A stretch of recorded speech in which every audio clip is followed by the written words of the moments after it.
We're here to report our assigned topic, which is foundation of curriculum philosophical foundation. So first, what is foundation of curriculum? Foundation of curriculum refers to the underlying principles, theories, and components that guide the development and implementation. So this foundation provides the basis for decision making on what is taught, how it is done, and why it is taught. So, we will talk what it is taught, what is taught, sa lesson, how it is taught, what refers to the approaches or pedagogical approaches na ginagawa sa teacher kung saan and why it is taught, ganun dito naman siya kung saan siya pero sa pagkakalo. So mag-focus siya sa objectives kay ganun dito naman siya. So mga siya na pinaglan target sa para ma-cater ang students' needs.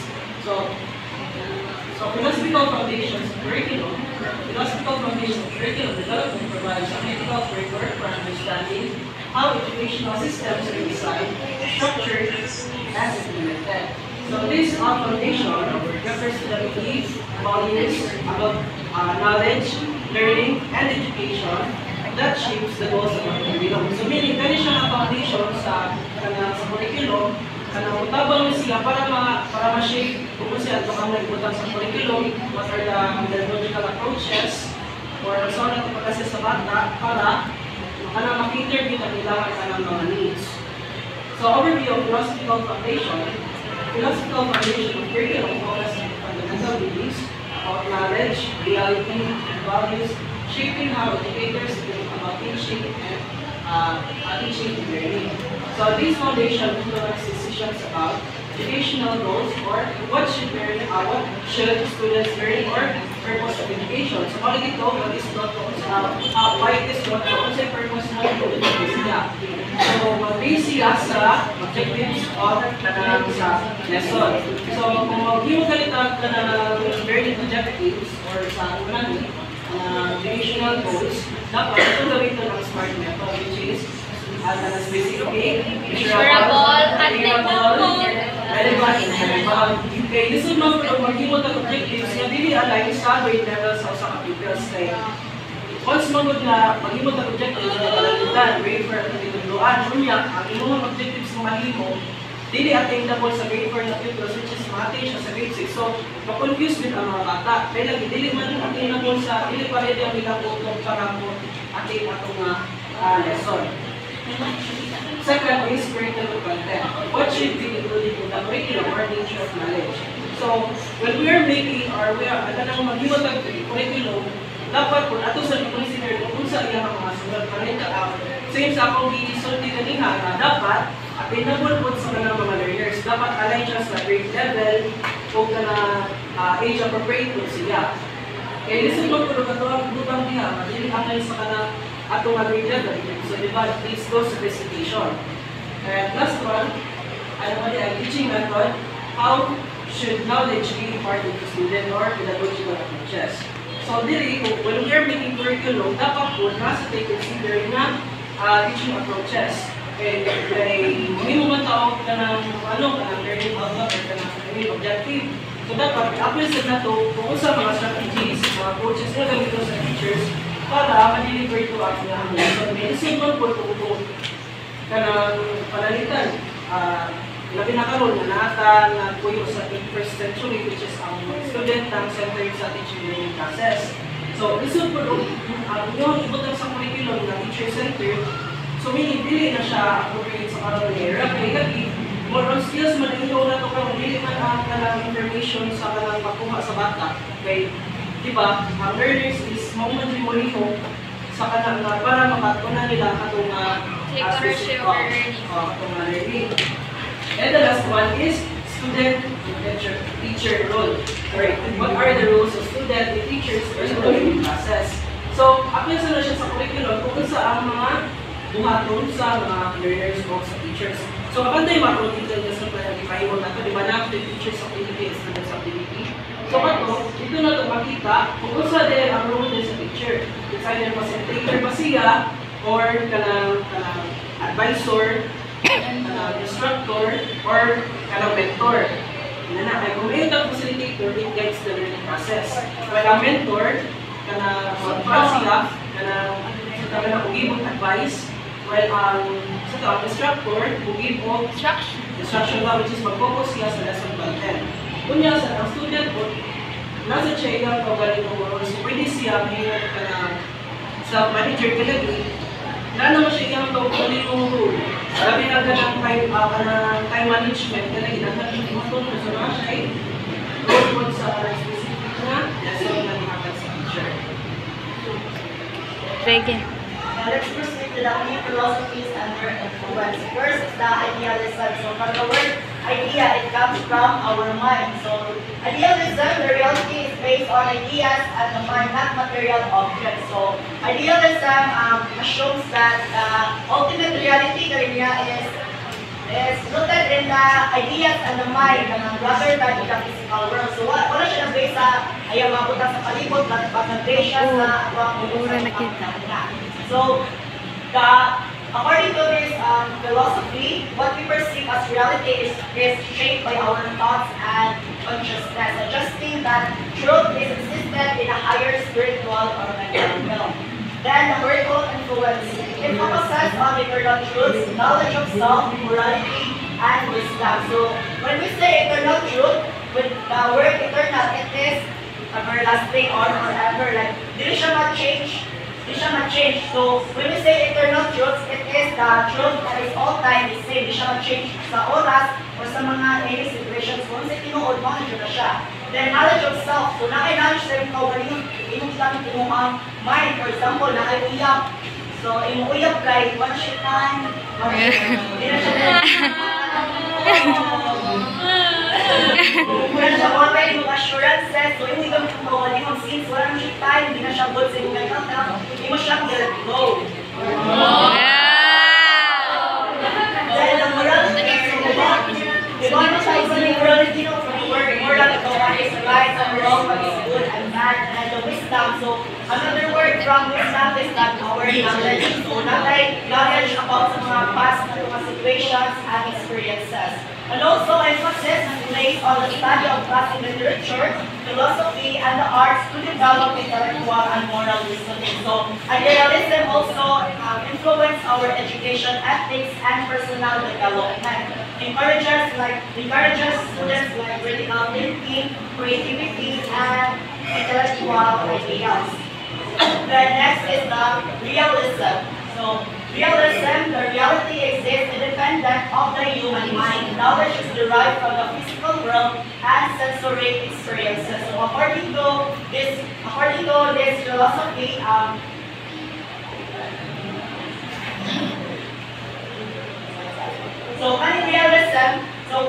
idealism, nag-focus na siya sa muna-muna. Pag realism is nag-focus siya sa ang mga like material objects sa mga palibot.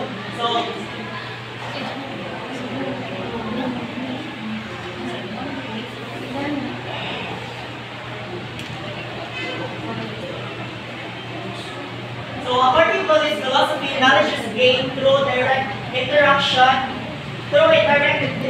in the physical world and sensory experiences. So the real is, ang real is, hindi siya ang tawag sa mga tao sa realism. So they believe that the mental world is objective in contrast sa idealism. Idealism, nag-focus na siya sa tumay, naka-learn ta through sa itong pangkinamuna. But realism, naka-learn ta, pinahagi sa mga butang sa itong palibot, sa itong mga nakita, sa itong mga naikap, sa itong mga nakikot. So for example, ako, dito sa classroom, ako mga kinds of plants. So yun sa mga ito, pag-aibaw, kaninang tanong is, kaninang bubok is colorful, pinahagi sa itong sense of sight. Yung sa pag-aibaw, kaninang tanong is kumot, pinahagi sa itong sense of smell. Pag-aibaw, kaninang tanong din, kay tunukod, takot siya. Sense of touch. Naka-shape base sa mga atong palibot. So, naka-learn ang mga new knowledge. So, the curriculum influence emphasizes subjects grounded in empirical evidence like science, mathematics, and logic, focuses on factual information and observable reality. So, realism is more on reality world, physical world, not like the idealism na focus siya on this at mind. Okay, next is It's not obsolete, but it's discovered through experience and practical consequences. Reality is constantly changing, and learning is a process of adapting to the change. The word experience, for example, you are trying to build a bridge, but you can just read a book to see it work. So you need to try building one to see it work and adjust your plan as you go along. So that's kind of pragmatism. And pragmatism, you need the truth found through doing and experiencing. It's not about memorizing facts, but it's about figuring things through real life challenges. And next is curriculum is centered on problem solving, critical thinking, and real world application. Like as a real world library, when doing learning by doing. And next is existentialism. Reality is subjective, and individuals are responsible for creating meaning in their own lives. Education should focus on personal choice, freedom, and self-determination. Like for example, di ba choose ka o ng course na to, like ang first kay parents' choice niya, tuwasan. So natin power ng choose kung sa kung path na i-take. Kay that choice shapes mo sa itong entire journey. So mo na ang essentialism na magunahon na dito kung sa itong pilion kay mo na siya ang kanang like naibay insay ka na consequences na ano ba. Kaya ang essentialism is that each person is responsible for creating their own meaning and responsible for purpose in life. So it's not about following rules or predetermined paths, but about making choice to that feel true to yourself. So that's all. Okay, please get one worship of paper. Thank you for the lecture. One more time. Write your name, section, date, and number. Okay, number 1. Ready na mo? Yes. Ready na ba? No!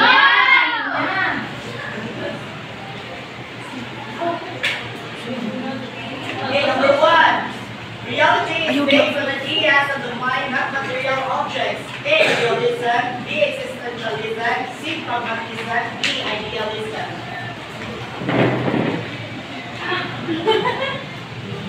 Number 2. Knowledge is derived from the physical world and sensory experience. A. Idealism. B. Existentialism. C. Realism. D. Pragmatism. Knowledge is derived from the physical world and sensory experience. Number 2. Knowledge is derived from the physical world and sensory experience. A. Idealism. B. Existentialism. C. Realism. D. Pragmatism. Number 3. Truth is not absolute, but is discovered through experience and practical consequences.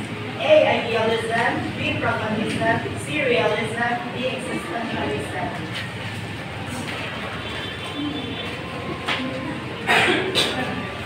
Number 4. Reality is subjective, and individuals are responsible for creating meaning in their own lives. A. Existentialism. B. Idealism. C. Realism. D. Pragmatism.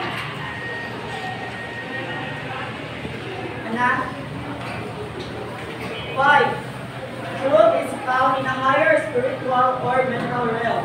A. Idealism. B. Realism. C. Pragmatism. D. Existentialism. Let's proceed to the rest two. True or false?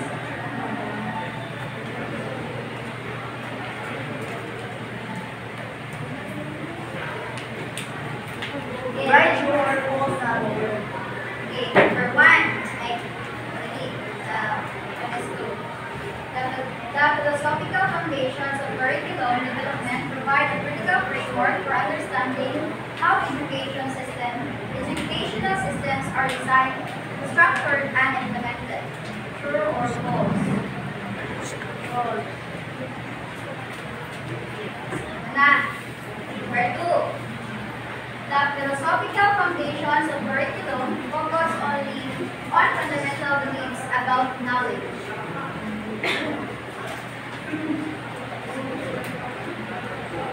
Number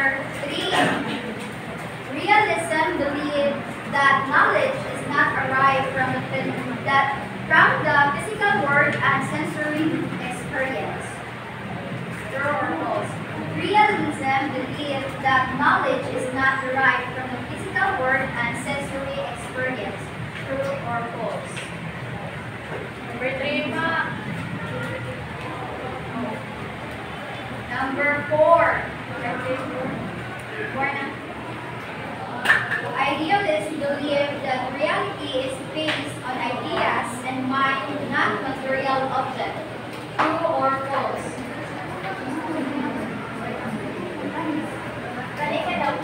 Number 3. 4.